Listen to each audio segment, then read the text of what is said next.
अरुणा जी अपनी डिश लेके आएं प्लीज।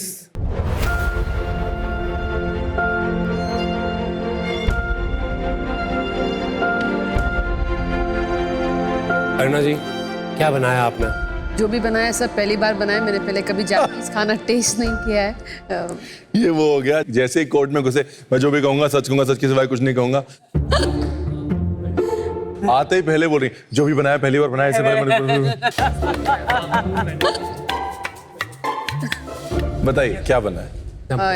एक जापानीज फ्राइड राइस बनाया, ग्योजा बनाने का अटेम्प्ट किया है, स्ट्रॉबेरी और सोया सॉस का एक डिपिंग सॉस बनाया उसके लिए, एवोकाडो और cucumber sauce with orange and rice vinegar dressing है, और एक स्टर फ्राई वेजिटेबल्स है। अगर मैं इसको देख के प्रेजेंटेशन के बारे में बोलूं तो एक बहुत अच्छे से एक समर का जॉय आपने रिप्रेजेंट किया है इसमें। और ये फिलिंग क्या है? इसमें मशरूम एंड कैबेज की फिलिंग। यानी कि पेंट्री में इतनी सारी डिफरेंट तरह की प्रोटीन्स थी, आपने वो पिक नहीं की। Mushroom is little bit more than 2 grams protein. देखिए किसी भी चीज में 100 में 11 ग्राम से कम प्रोटीन है तो वो हाई प्रोटीन के लिए क्वालिफाई नहीं होती। मशरूम में 100 में 3 ग्राम प्रोटीन होता है, तो ये कहना कि मेरा प्रोटीन आज का मशरूम है वो अनफेयर है। तो शायद कहीं ना कहीं वो मेरी नॉलेज में वो एक मिस्टेक है कि मुझे लगा कि मशरूम भी प्रोटीन है, बिकॉज मैं बाकी मीट और एग्स में कंज्यूम नहीं करती हूँ, तो मेरे लिए 2 ही ऑप्शन बचे थे, टोफू या मशरूम में से कोई एक। पता नहीं मैंने क्यों मशरूम उठाया, मैंने टोफू उठा लेती, एटलीस्ट बाई चांस बैकअप के लिए उठा लेती तो शायद अच्छा होता। जब डम्पलिंग्स बना रहे थे मुझे डर लग रहा था, जैसे आप उनको थोड़ा सा स्टर फ्राई कर रहे हैं, सीयर कर रहे हैं, मुझे समझ नहीं आ रहा क्या कर रहे थे आप। बट इवेंचुअली जब आपने थोड़ा सा उसको लास्ट मिनट पे स्टीम किया थोड़ा सा, मुझे लगा आपने एक डिश जो बिल्कुल अधूरी लग रही थी उसको मुकम्मल कर दिया। तो इसकी स्किन किसकी है? मैदे की स्किन है। हाँ, ये थोड़ा सा ऑयली लगा मेरे को।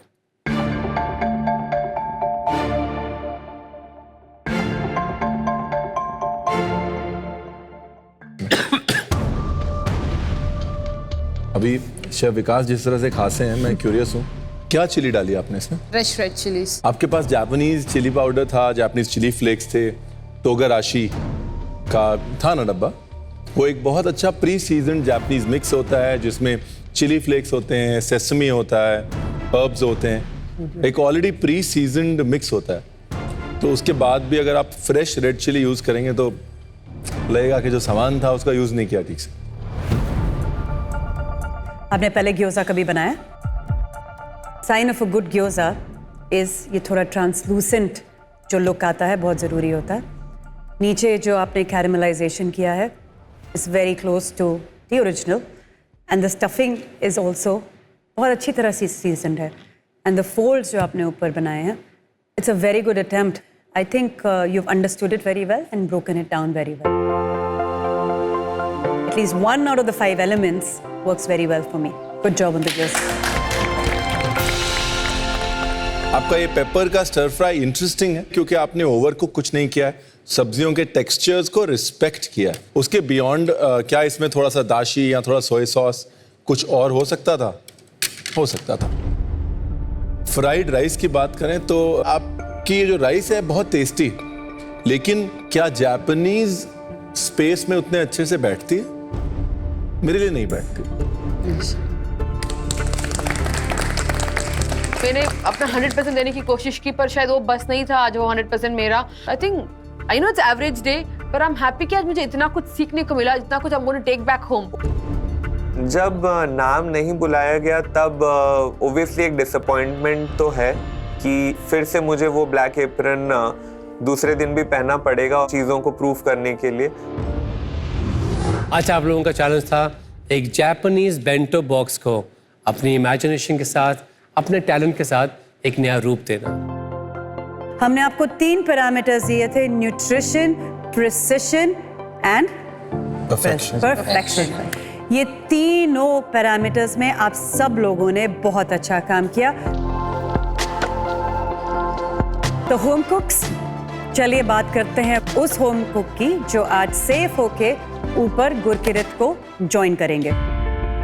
ये जो डिश है उन्होंने तीनों पैरामीटर्स पे सबसे बेस्ट परफॉर्म किया, और वो डिश थी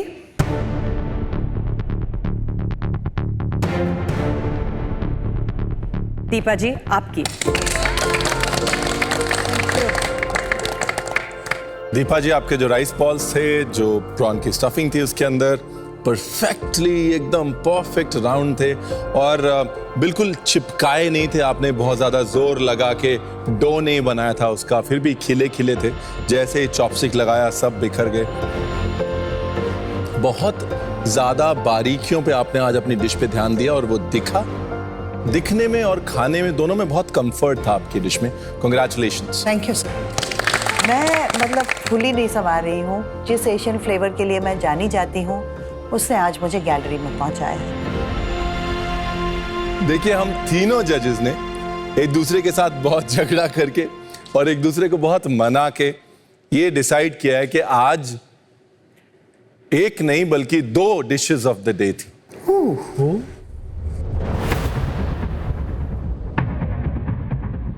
दूसरी डिश ऑफ द डे में एक जुझारूपन था, एक फोकस था, एक जीतने की नीयत थी, एक जज्बा था और वो सब कुछ बहुत खूबसूरती से एक जापानीज बेंटो बॉक्स में बड़े प्यार से ढल के आया। और वो डिश थी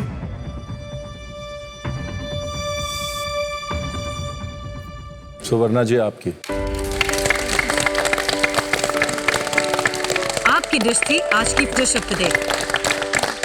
सुवर्णा जी, हमने कहा था अगर आपकी डिश ऑफ द डे होगी तो आपके एप्रन का कलर वापस से वाइट हो जाएगा। आपको आपका white apron Mubarak. Thank you chef. मेरे चेहरे पे जो एक आंसू आ गए थे मेरे आंखों में, मैंने आज पहले दिन ही ये करके दिखाया सबको कि मैं मेरा वाइट एप्रन ही डिजर्व करती, ब्लैक एप्रन नहीं डिजर्व करती।